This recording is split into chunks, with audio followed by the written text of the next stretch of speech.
हमको तो लग रहा है कि बिहार में अच्छा क्वालिफाइड मंत्री की ही कमी है। मंत्री को ही बाहर से ला करके पहले सीट भरा जाए कि पहले उनके दिमाग में बैठे कि किस तरह से भर्ती लेना है, कहाँ के लड़का को लिया जाए कि यहाँ के बिहार के बच्चे का भविष्य बन सके। पिछले 10 वर्ष का रिकॉर्ड उठा के देखिए तो ये परंपरा चली आ रही है कि जब चुनाव आए बहाली निकालो, पैसा वसूलो, चुनाव लड़ लो और बहाली कोई केस हो जाता है, कोई कोर्ट में चल जाता है, ऐसे ही पड़ा रहता है। नमस्कार, आप देख रहे हैं विंसम इंडिया और इस वक्त मेरे साथ एक बहुत अच्छे शिक्षाविद हैं और साथ में बहुत सारे अभ्यर्थी भी हैं जो शिक्षक बहाली के लिए अपने आप को बार बार कैंडिडेट बनते हैं, फॉर्म फिलअप करते हैं और बेरोजगार रहते हैं। सच्चाई यही है, तो इसी पर चर्चा करने का प्रयास करें कि आखिर सच्चाई क्या है। सर, सबसे पहले आपका स्वागत है। बहुत बहुत धन्यवाद। सर, एक बात बताइए, अभी बिहार सरकार जो नीतीश कुमार जी हैं वो शिक्षकों की बहाली निकाले हुए हैं और इसमें खास करके बिहार के साथ साथ बाहर के अभ्यर्थियों के लिए मौका दे रहे हैं। सुनहरा मौका उन लोगों के लिए मिल रहा है, इस पर आप क्या कहिएगा?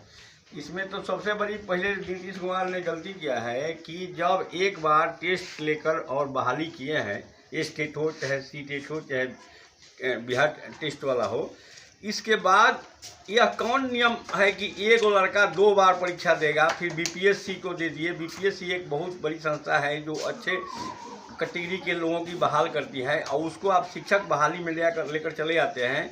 यह अन्याय है, यह अभ्यर्थियों के साथ सरासर अन्याय है। क्योंकि जो अभ्यर्थी थे उन्होंने अपनी तैयारी करके सीटेट स्टेट निकाले हैं और उसके बाद आप फिर बीपीएससी ले आए। इसका मतलब आपकी मानसिकता बहाली के प्रति नकारात्मक है। आप नहीं चाहते हैं कि लोगों की बहाली शिक्षक में हो, जबकि आज शिक्षकों की कमी जितना बिहार में है कि जितना लड़का अगर निकाला है, अभ्यर्थी जितना निकाला है स्टेट सीटेट सभी का हो सकता है, लेकिन आपको बहाल नहीं करनी है तो आप फिर बीपीएससी ऊपर से निकाल दिए।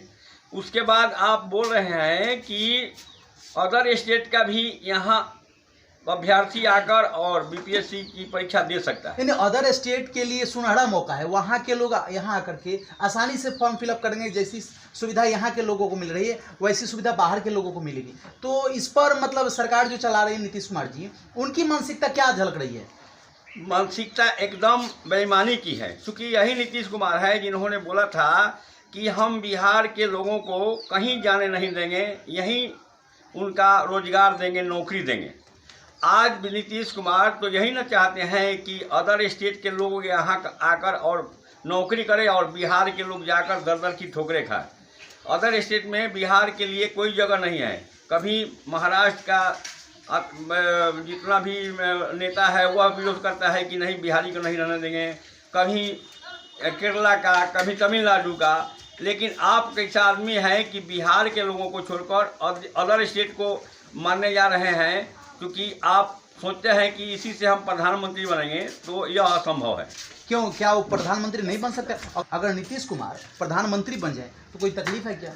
तकलीफ नहीं है, लेकिन असंभव जरूर है। क्यों सर? इसलिए कि भाजपा के साथ वे पार्लियामेंट का चुनाव लड़े तो उनको 17 सीट आया है जी, और विधानसभा में 43 सीट आया है जी, जबकि दूसरे पार्टी के लोगों को पार्लियामेंट में इनसे काफ़ी अधिक संख्या में मेंबर है।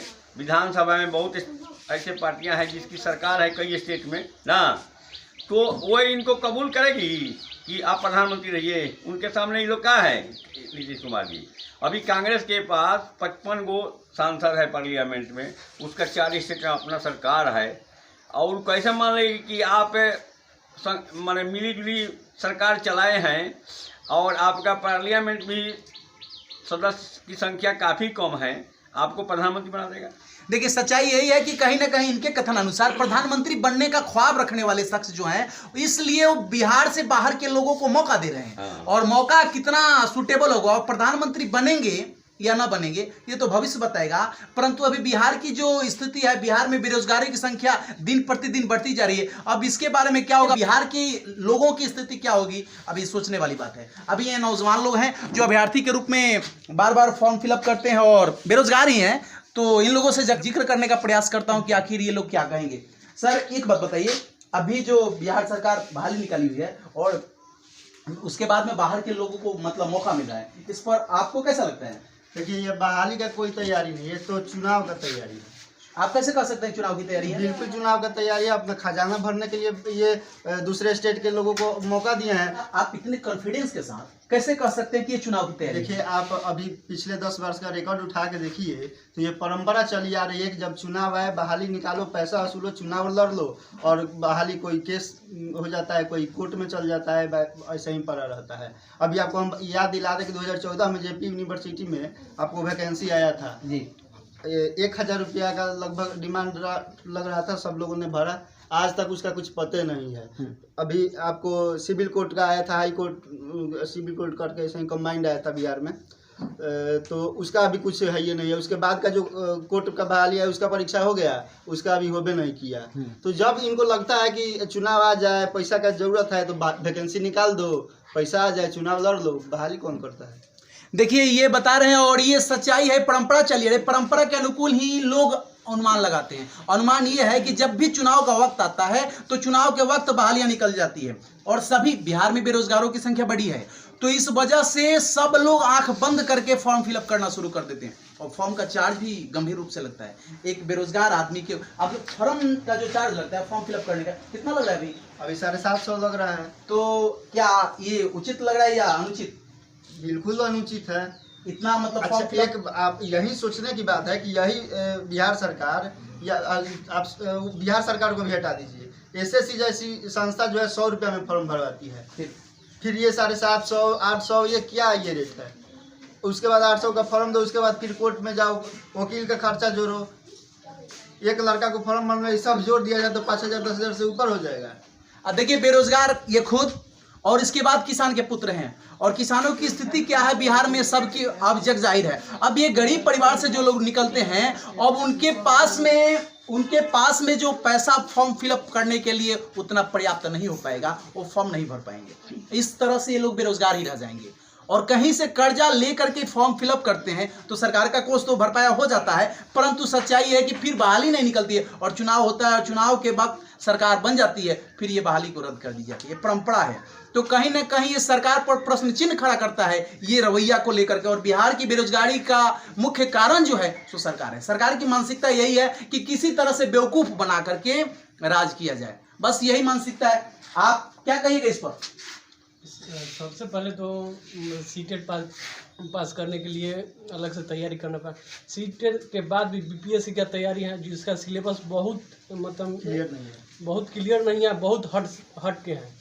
तो जिसको पास का, उसमें भी अब अदर स्टेट के लिए चांस दे रहे हैं लोग, जो तो अच्छा लग रहा है।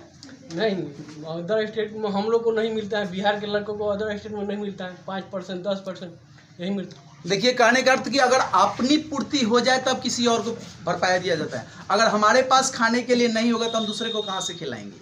अब कहने का अर्थ कि बिहार में इतने लोग बेरोजगार हैं और फिर बाहर जाना पड़ रहा है, और बाहर के लोगों को बुलाया जा रहा है कि आप आइए, हमारे पास मस्ट वेलकम है।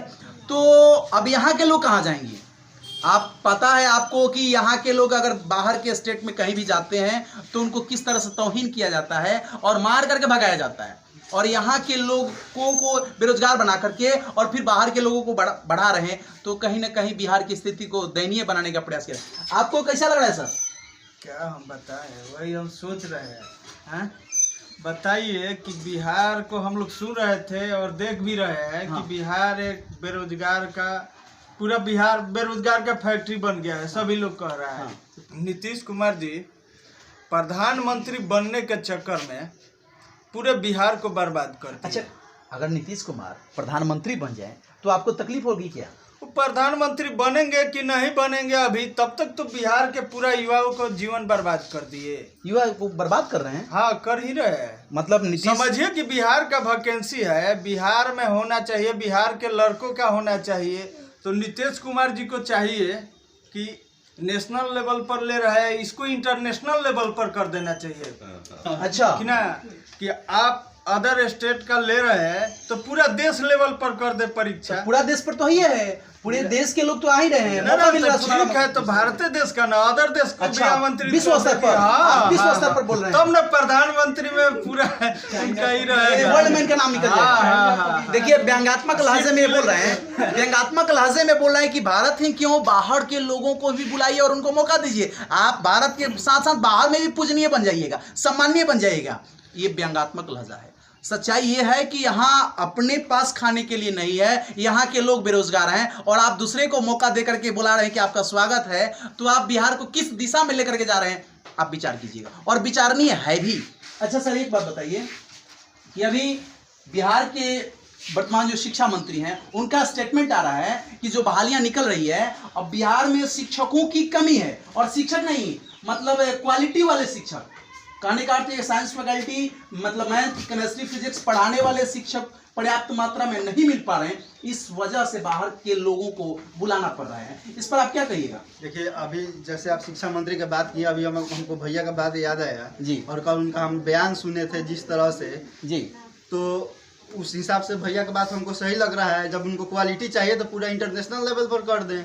और आपको उनके जानकारी के लिए हम बता दें कि वो प्रोफेसर हैं कि नहीं हैं, लेकिन यही बिहार के लोग कोटा में जाके, दिल्ली में जाके, जयपुर में जाके, राजस्थान में जाके, बेंगलोर में जाके यहीं के लोग मैथ पढ़ाते हैं और यहीं के लोग साइंस पढ़ाते हैं। जो उनको शक है साइंस ब्लॉक पे, तो यहीं उनके जानकारी के लिए हम बता दें कि यहीं के लोग जाके बाहर में साइंस पढ़ाते हैं और यहीं के लोग यूपीएससी और आईपीएस और आईएएस का परीक्षा निकालते हैं। अच्छा सर, एक सवाल है, मतलब बिहार के जो वर्तमान शिक्षा मंत्री प्रोफेसर चंद्रशेखर जी हैं, उनका स्टेटमेंट निकला कि मतलब बिहार में क्वालिटी वाले यानी क्वालिफाइड शिक्षकों की कमी है, जिस वजह से मतलब विषय के अनुकूल पढ़ाने में सक्षम जो नहीं है, इस वजह से बाहर के शिक्षकों को बुलाने का मौका दिया, यानी जो क्वालिफाइड हैं उनको बुला करके शिक्षक बहाली में बुलाया जा रहा है कि आप शिक्षक बनिए। तो आपको क्या लग रहा है कि बिहार में कमी है शिक्षकों की? देखिए, अभी तक जितना भी इस सरकार वैमनस्य की भावना चल रही है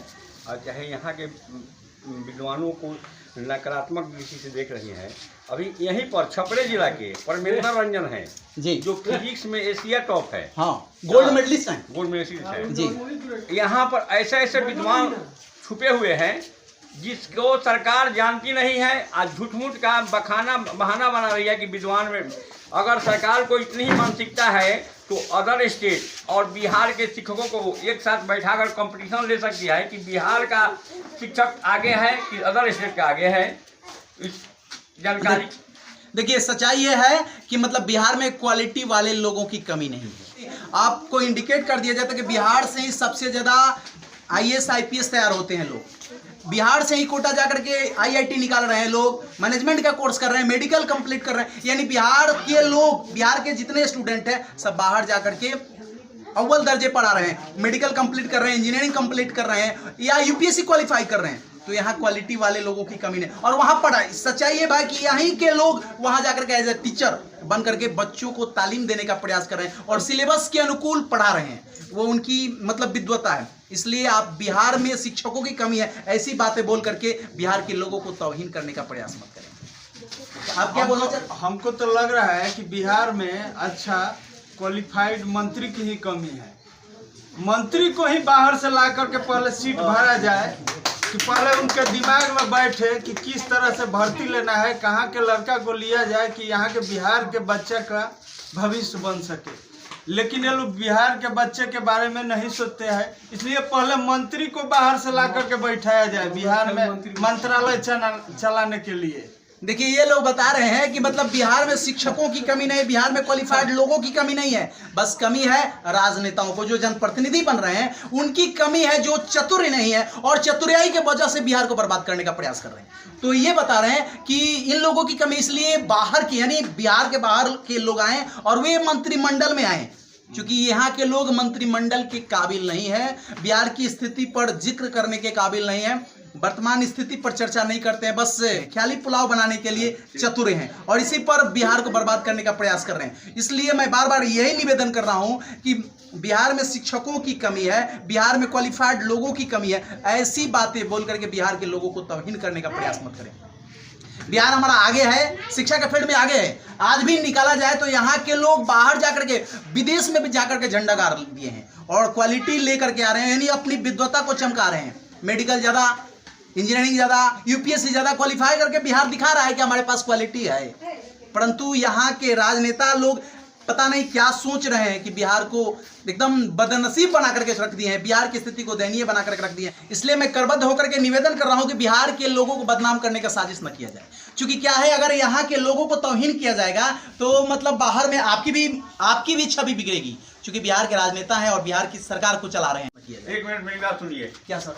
देखिए, यहाँ जब 9वां पास उप मुख्यमंत्री है और मुख्यमंत्री का दावेदार है, इसके अलावे यहाँ पर अंगूठा छापी मुख्यमंत्री रहा है, तो यहाँ के विद्वता का आंकलन कैसे कर सकता है कि बिहार के लोग विद्वान हैं? वो तो अपने नज़रिया से देखता है कि यहाँ के लोग पढ़े लिखे नहीं हैं। लेकिन अगर यहाँ के शिक्षकों से या किसी भी बच्चों से दूसरे स्टेट का कंपटीशन करा कर देखे ना, तो कंपटीशन में तो निकल रहे हैं। यूपीएससी सबसे ज्यादा बिहार के लोग निकाल रहे हैं, आईआईटी बिहार के लोग निकाल रहे हैं। तब यहाँ की सरकार बोलती है कि यहाँ शिक्षक को क्षमता नहीं है। यहाँ के शिक्षक तो उतना क्षमता रखता है कि यहाँ की सरकार आंक नहीं पाती है। वशिष्ठ नारायण जैसे विद्वान को यहाँ की सरकार आंक पाई, अब पागल बना दी, वो पागल बन गए। हाँ, तो यहाँ की सरकार हमेशा बरगलाने का काम किया है। और आज भी यह 9वां पास 8वां पास लोग जो अभी बिहार सरकार में मंत्री और उप मुख्यमंत्री हैं, यहाँ के विद्वानों को बरगलाने का काम कर रहा है और झूठ-मूठ का आवाज़ उठा रहा है कि बिहार में शिक्षक और अच्छे शिक्षकों की कमी है। अच्छे शिक्षकों की कमी यहाँ है। यहाँ बहुत से विद्वान लोग आज पढ़े हैं, उनको प्लेटफॉर्म पर लाकर देखो कि वो पढ़ाता है कि नहीं पढ़ाता है, क्या करते हैं, कैसे करते हैं। लेकिन तुम इसी तरह कैसे यहाँ का माहौल ख़राब कर रहे हो कि यहाँ विद्वानों की कमी है, यहाँ शिक्षकों की कमी है। यह गलत बात है। देखिए, जैसा कि आप सुन रहे हैं, यहाँ पर यही कमी है कि जो भी राजनेता बन के जा रहे हैं, जनप्रतिनिधि बन के जा रहे हैं, मंत्रिमंडल में जा रहे हैं, यहाँ उन लोगों के पास शिक्षा की कमी है। और हमारा संविधान ये बताता है, संविधान में ये छूट मिल गई है कि चपरासी की नौकरी करने के लिए क्वालिफाइड होना जरूरी है, 8 पास मैट्रिक पास होना चाहिए। परंतु कोई मंत्री बनने के लिए, सांसद विधायक बनने के लिए शिक्षा की कोई जरूरत नहीं है। इस वजह से ये लोग फायदा ले लेते हैं और फायदा लेकर के सत्ता शीर्ष पर बैठ जाते हैं, सत्ताधीश बन जाते हैं और यहाँ के पढ़े लिखे लोगों पर अपना मतलब राज्य चलाते हैं और उसी नज़र से देखते हैं। अभी जो स्थिति है, इस स्थिति को मैं बताने का प्रयास किया। एक थॉट है, more the knowledge lesser the ego, more the knowledge lesser the ego, lesser the knowledge more the ego. अर्थात कहने का अर्थ यह रहा कि जब ज्ञान की कमी होती है वहाँ घमंड ज़्यादा हो जाता है, और जहाँ ज्ञान की बढ़ोतरी होती है घमंड कम होता है। तो इन लोगों के पास सत्ता शीर्ष पर बैठने वाले लोगों को नॉलेज की कमी है। इस वजह से आंख बंद करके एक ही दिशा में देख रहे हैं और यहाँ के लोगों को, बिहार के वासियों को बता रहे हैं कि ये लोग अच्छे शिक्षित नहीं हैं, जिस वजह से शिक्षितों को बाहर से बुलाने का प्रयास किया जा रहा है और शिक्षा की पूर्ति की जा रही है। लेकिन सच्चाई ये नहीं है। सच्चाई ये है कि मतलब कहीं ना कहीं यहाँ के लोगों को बेवकूफ़ बनाया जा रहा है और बेवकूफ़ बनाया नहीं जा रहा है, बिहार के लोगों को तौहीन किया जा रहा है। कहने का अर्थ रहा कि हमारे पास लोगों की कमी है, इस वजह से ना हमको बाहर से बुलाना पड़ रहा है। तो आप जो भी सोच रखे हैं, ये सोच के साथ साथ बिहार को बदनाम करने की साजिश कर रहे हैं। तो आप सोच लीजिएगा और बिहार के लोग इसका हिसाब आपसे जरूर मांगेंगे और समय के अनुकूल आपको जवाब देंगे। बस आप देख रहे हैं विंसम इंडिया। आप कमेंट में अपनी प्रतिक्रिया जरूर दीजिएगा, हमारा प्रयास कैसा रहा। जय हिंद।